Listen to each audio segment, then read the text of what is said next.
संसाधन है, सब पर पूरे समाज का अधिकार है, किसी एक आदमी का अधिकार नहीं है। पंथ निरपेक्ष लोकतंत्रात्मक गणराज्य। पंथ निरपेक्ष क्या है भाई? मतलब लोगों का अलग अलग धर्म होगा, लेकिन राज्य का कोई धर्म नहीं। कोई पूछे कि भारत का धर्म क्या है, आप बता पाएंगे? नहीं है ना।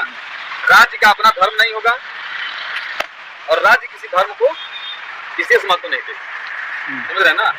जैसे अगर दो लोग झगड़ा करके आ गए अलग अलग धर्मों के, तो राज्य के नजर में न वो किसी अलग अलग धर्म के नहीं है, बल्कि वो सिर्फ एक नागरिक है ना। तो राज्य का कोई धर्म नहीं होगा।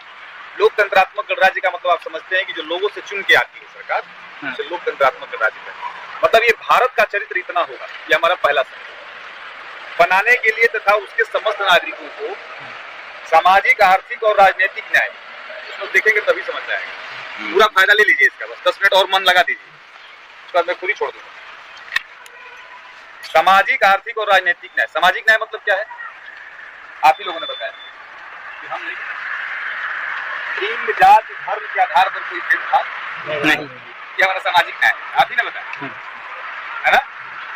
उसके बाद आर्थिक न्याय मतलब खाने पीने रहने संसाधन, हमको जो मन में आएगा वो रोजगार करेंगे, आय अर्जन का साधन हम निकाल सकते हैं। अगर मेरे मन में आ गया कि मैं चमड़े का व्यापार करूंगा तो मैं करूंगा, सरकार नहीं रोक सकती, आपको प्रोत्साहन देगी।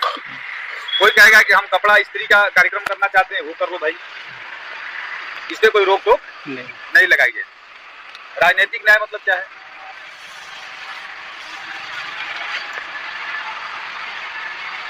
राजनीतिक न्याय मतलब क्या है? चुनाव कर कोई, आपको अगर कोई चुनाव लड़ने का मन कर देगा कि हम विधायकी लड़ेंगे, तो आप लड़ सकते हैं कि नहीं लड़ सकते हैं? नहीं लड़ पाएंगे। जागना होगा तो क्या महाराज, आप तो अभी निकाल दिए हम लोग। जागना होगा 24 शंकर जी, आपको मन में आ जाए कि हम प्रधान लड़ना चाहते हैं तो आप लड़ पाएंगे? कोई चाहता है कि हम राष्ट्रपति का चुनाव लड़ना चाहते हैं तो फिर आप लड़ पाएंगे? नहीं लड़ पाएंगे। तो ये राजनीतिक न्याय है कि नहीं? हम कोई भी चुनाव लड़ सकते हैं, मतलब जन लोकतंत्र में भागीदारी कर सकते हैं, राजनीतिक न्याय। दूसरा क्या है कि अगर आप आई कार्ड, आधार कार्ड लेके वोट देने जाएंगे तो उसकी गणना 1 वोट के बराबर होती है। और भारत में वो कौन सा आदमी है जिसकी वोट की गणना 2 होती है, 2 के बराबर होती है? कोई है? कोई नहीं। चाहे कोई बूढ़ा होगा, राजा होगा, रंक होगा, राष्ट्रपति होगा, प्रधानमंत्री होगा, जब वो अपना वोटर आईडी लेके जाएगा और वोट देगा तो उसके वोट की कैलकुलेशन कितना होगा? मतलब देश का प्रधानमंत्री के वोट की जितनी कीमत है उतनी ही कीमत हमारे भी वोट की है। इसको कहते हैं राजनीतिक न्याय। लोकतंत्र में भागीदारी के लिए हमारा कीमत उतना ही है जितना सबका है ना। विचार, अभिव्यक्ति, विश्वास, धर्म और उपासना की स्वतंत्रता। तो यादव जी कह रहे थे, उमा शंकर जी, क्या नाम था उनका? रामसेवक यादव।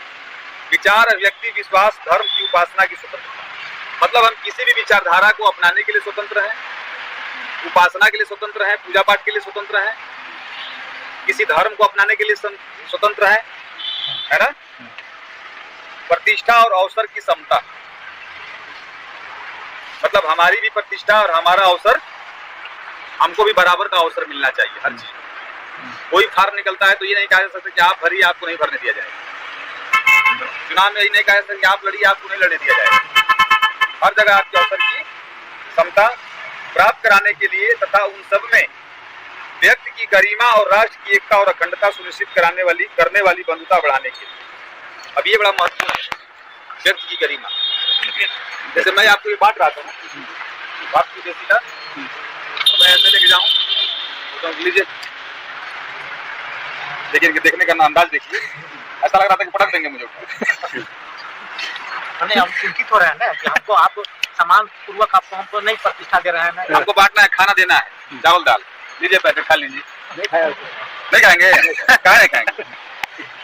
तो कोई आपको खाना भूख लगी है तो खाए नहीं? नहीं आप फिर भी नहीं खाएंगे, फिर भी नहीं खाएंगे।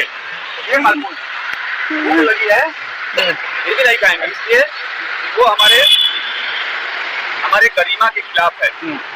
और जब मैं इस देश का नागरिक हूँ तो संविधान हमारी गरिमा का पूरा सुरक्षा देता है, चाहता है कि हमारी गरिमा मेंटेन रहे। तो आप ऐसे नहीं दे सकते हैं किसी को फेंक के ऐसे कि आप ले लीजिए। आप कोई भी चीज देते समय आप कहेंगे कि भाई ये आपका है, आप इसको लीजिए, आप इसके मालिक हैं। समझ रहे हैं?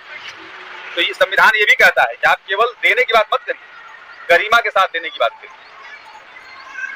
गरिमा और राष्ट्र की एकता और अखंडता सुनिश्चित कराने वाली बंधुता बढ़ाने की। यहाँ पे थोड़ा बांध रहा है, कह रहा है कि भैया रोजगार और सब कुछ तो कर सकते हो, लेकिन अगर कोई भी काम ऐसा किए जिससे राष्ट्र की एकता और अखंडता प्रभावित होगी, उसको हमें लागू नहीं करेंगे। ठीक है ना? जैसे आप क्या कहते हैं, घर में बच्चों को क्या कहते हैं कि तुम मोबाइल ले लो, पैसे ले लो, कपड़े ले लो, मोटरसाइकिल ले लो, लेकिन कोई ऐसा काम मत करना जिससे घर और परिवार का नाम कलंकित हो। ये अंत में आप कहते हैं कि नहीं कहते हैं? नहीं तो बेटा हम सबसे बर्दाश्त कर लेंगे, लेकिन कलंक के नाम पे हम तुमसे समझौता नहीं करेंगे। उसी प्रकार संविधान भी कहता है कि आप न्याय ले लीजिए, स्वतंत्रता ले लीजिए, समता ले लीजिए, बंधुता भी हम स्थापित कराएंगे, लेकिन आप कोई भी ऐसा काम नहीं करेंगे जिससे देश की सुरक्षा पे कोई खतरा हो या राष्ट्र का कोई बंटवारा हो। ये संविधान अलाउ नहीं करता। बढ़ाने के लिए दृढ़ संकल्प होकर अपनी इस संविधान सभा में आज तारीख 26 नवंबर 1949 ईस्वी को एतद द्वारा इस संविधान को अंगीकृत, अधिनियमित और आत्मार्पित करते हैं। अंगीकृत मतलब कि ये जो नया कपड़ा हमने बनाया है इसको पहले हम खुद पहनेंगे, मतलब पहले हम इसे अपने पर लागू करेंगे। और अधिनियमित मतलब कि ये हर जगह सुनिश्चित हो, इस बात का भी ध्यान रखेंगे, लागू कराएंगे भी। केवल ये नहीं कि हम अपने पर लागू करेंगे, हम लागू कराएंगे।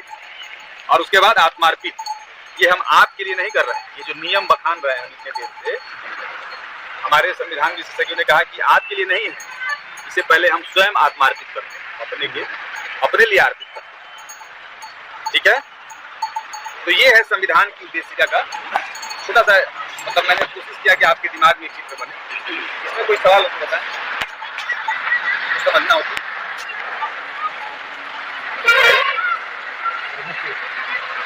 तो ये मैं देता हूँ, बैठ गया, पढ़ने लगा, मुझे बहुत अच्छा लग रहा है। बड़ी गुस्से में कह रहा था, क्या पढ़े? हाँ, यहाँ बोल रहा था, तो कहने का मतलब ये है, इसके बाद एक मंत्र और दे देंगे आपको कि न्याय। ये 3 संकल्पों के बारे में आपने देखा। पहला संकल्प आप देख रहे हैं यहाँ भारत के लिए, संपूर्ण प्रभुत्व संपन्न समाजवादी पंथ लोकतंत्रात्मक गणराज्य बनाने के लिए, ये भारत के लिए। और उसके बाद सामाजिक, आर्थिक और राजनीतिक न्याय से जब शुरू होता है तो ये भारत के लिए है कि भारत के लोगों के लिए? हम सब के लिए। देखिए उसमें क्या लिखा, भारत के लोगों के लिए। इसमें लिखा है कि समस्त नागरिकों के लिए, ठीक है ना? तो दूसरा संकल्प नागरिकों वाला है, और तीसरा है कि राष्ट्र की एकता और अखंडता सुनिश्चित कराने वाली बंधुता बढ़ाना। ठीक है? ये 3 संकल्प हैं और 4 मूल्य हैं। 4 मूल्य कौन कौन से? जोर से बोलिए। न्याय, समता, स्वतंत्रता और न्याय, समता, स्वतंत्रता और अब देखिए इस चीज को समझिए कि समता क्या है। समानता जैसे हम बता रहे थे ना, आपने गांव में देखा होगा कि जब गाजा बाजा के साथ शादी होती में कोई गाजा बाजा निकलता है रोड पे, तो सब लोग घर से बाहर आते हैं देखने के लिए, स्वागत के लिए। महिला स्वागत नहीं बल्कि देखने के लिए भी आते हैं, स्वागत के लिए भी आते हैं। महिलाएं हैं, नौजवान हैं, बुजुर्ग हैं, सब खड़े होकर देख रहे हैं। सबको एक समान अधिकार है, कोई किसी को नहीं कर रहा है कि तुम मत देखो, है ना? आपने गौर किया होगा कि उसी में कोई छोटा सा बच्चा आपके टांग के नीचे घुस रहा है, इसको देखने का भी क्या कर रहा है। तो आप देख रहे हैं तो मंटुआ है यहाँ। चल इधर आओ। तो आप क्या करते हैं? उसको क्या करते हैं? 2 काम करते हैं, आप आगे निकालते हैं, और आगे अगर जगह नहीं बनता है तो आप थोड़ा झुकते हैं और मंटुआ को गोद में उठाते हैं और अपने कंधे पर बैठाते हैं कि वो भी देखे। तो एक तो ये है कि हमने सबको एक अधिकार दे दिया, सब लोग देखें, तो ये समानता है। लेकिन जब आप इस बात का ख्याल रखते हैं कि कौन छोटा है, कौन बड़ा है, कौन थोड़ा धीरे चल रहा है, किसकी क्षमता थोड़ी कमजोर है, उसको जब आप गोद में उठा के और कंधे पे बैठ